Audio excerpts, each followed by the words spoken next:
If the Italians win, they're not planning on leaving. They're coming and they're here to stay. That there is the Southern Counties welterweight champion. Make sure Tommy keeps that Friday free. Tell him I have an appointment for him. We agreed to give up Tommy to save my life. Cerita diawali dengan Thomas yang saat itu sedang mengendarai mobil setelah ia mengunjungi Michael di rumah sakit. Namun tampaknya Thomas telah diikuti oleh Luca Cangreta, sang mafia serta anak buahnya. Pengejaran Thomas terus berlanjut sampai Thomas memberhentikan mobilnya di suatu tempat yang merupakan rumah susun. Ia berhenti dan langsung berlari menuju ke lantai atas. Melihat Thomas yang telah berhenti, Luca lalu menginstruksikan untuk berhenti juga dan menyuruh anak buahnya untuk mencarinya. Tetapi ia menegaskan bahwa ialah nanti yang akan membunuhnya sendiri. Ternyata di sini terungkap bahwa Thomas telah mengetahui hal itu. Rencana pengkhianatan Polly ternyata Thomaslah yang menyuruhnya agar Luca hanya mengincar dirinya saja. Dengan rencana yang cukup matang, ia telah mempersiapkan senapan mesin untuk hal itu. Anak buah Luca Cangreta yang telah berkeliaran di bawah melihat itu, Thomas dengan cepat langsung menghujani peluru ke arah mereka.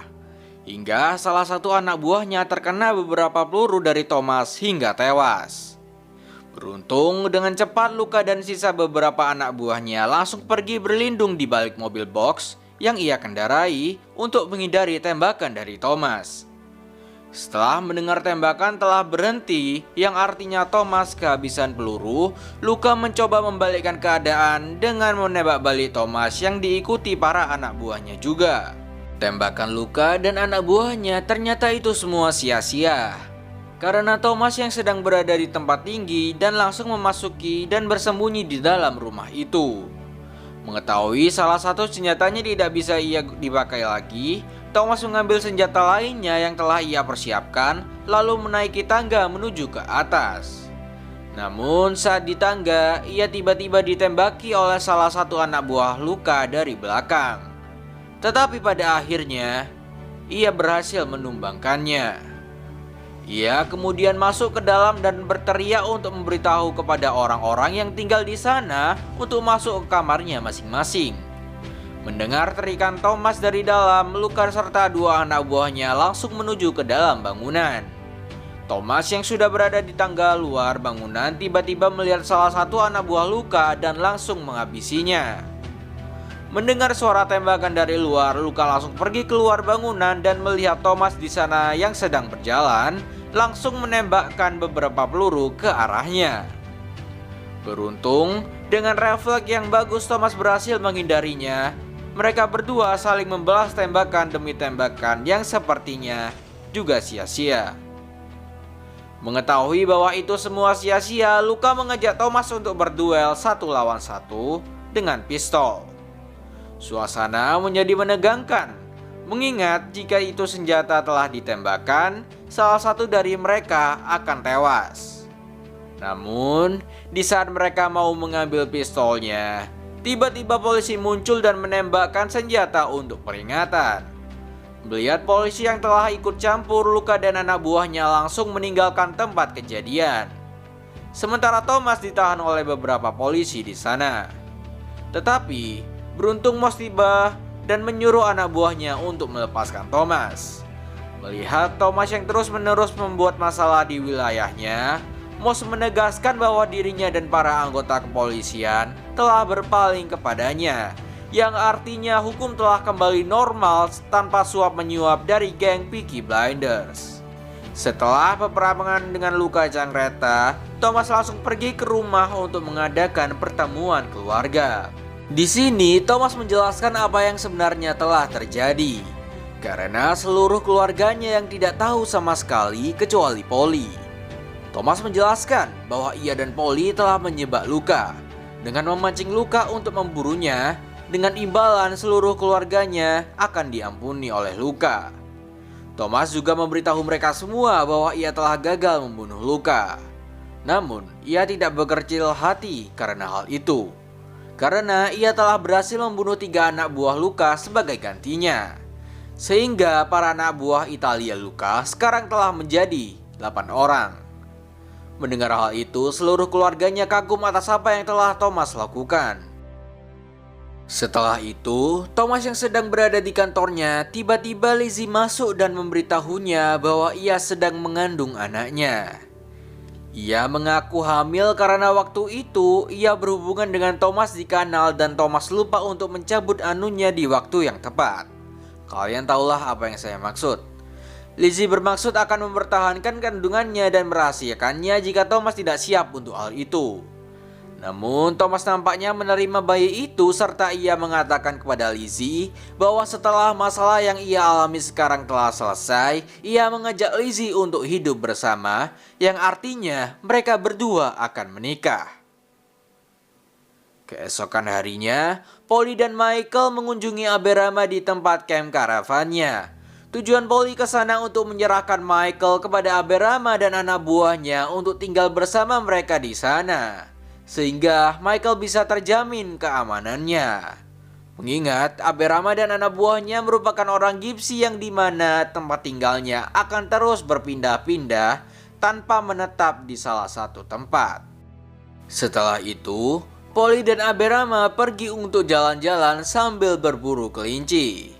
Singkatnya, sebelum memakan seekor kelinci tersebut, mereka berdua membahas perihal istri Aberama yang sudah meninggal, dan pada akhirnya mereka juga berakhir dengan berhubungan badan di tepi danau. Sementara itu, di London, tepatnya di kota Camden, markas gangster Yahudi pimpinan Alfie Solomons, tiba-tiba ia ditetangi sekelompok orang Italia yang di dalamnya juga termasuk Luca Cangreta. Tujuan Luca mendatangi Alfie adalah untuk memanfaatkan pertandingan tinju yang akan Alfie dan Thomas adakan. Luca meminta kepada Alfie untuk membawa beberapa anak buahnya ke sana untuk melakukan aksi pembunuhan.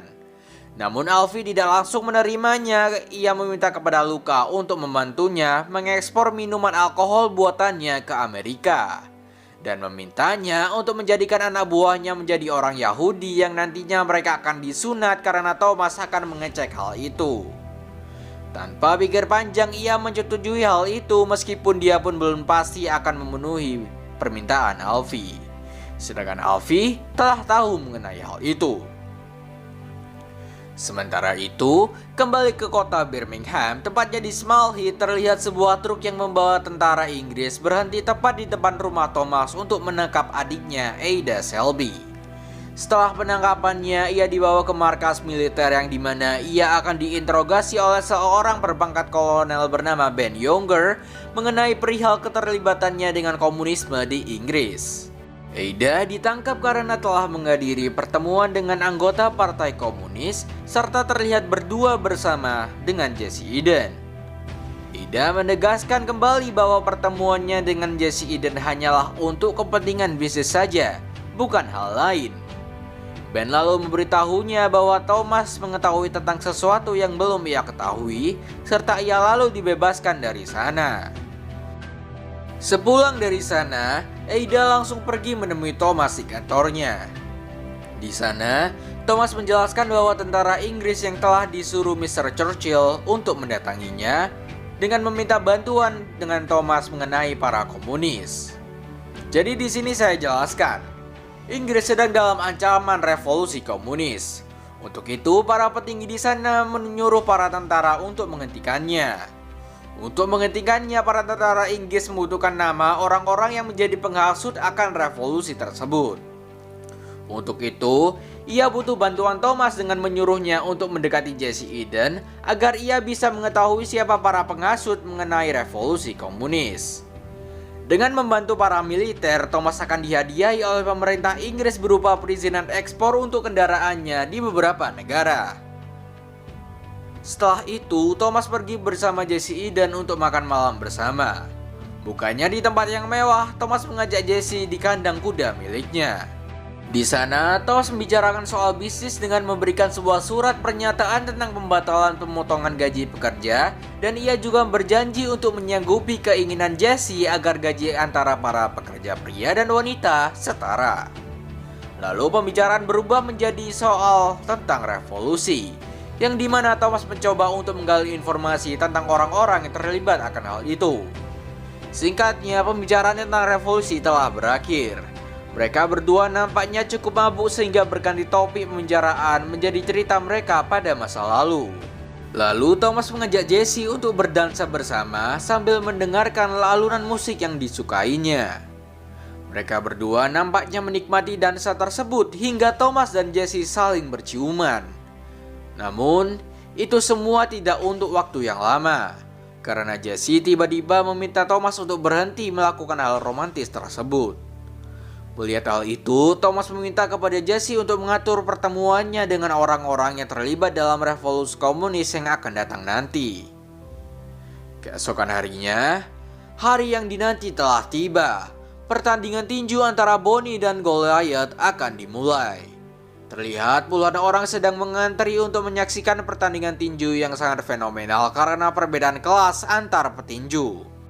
Semua keluarga Shelby juga menghadiri pertandingan tersebut untuk menyaksikan dengan mendukung Bonnie Gold yang merupakan jawara dari Peaky Blinders. Di akhir, scene memperlihatkan Thomas yang pergi ke belakang untuk menemui Alfie Solomons. Film pun selesai.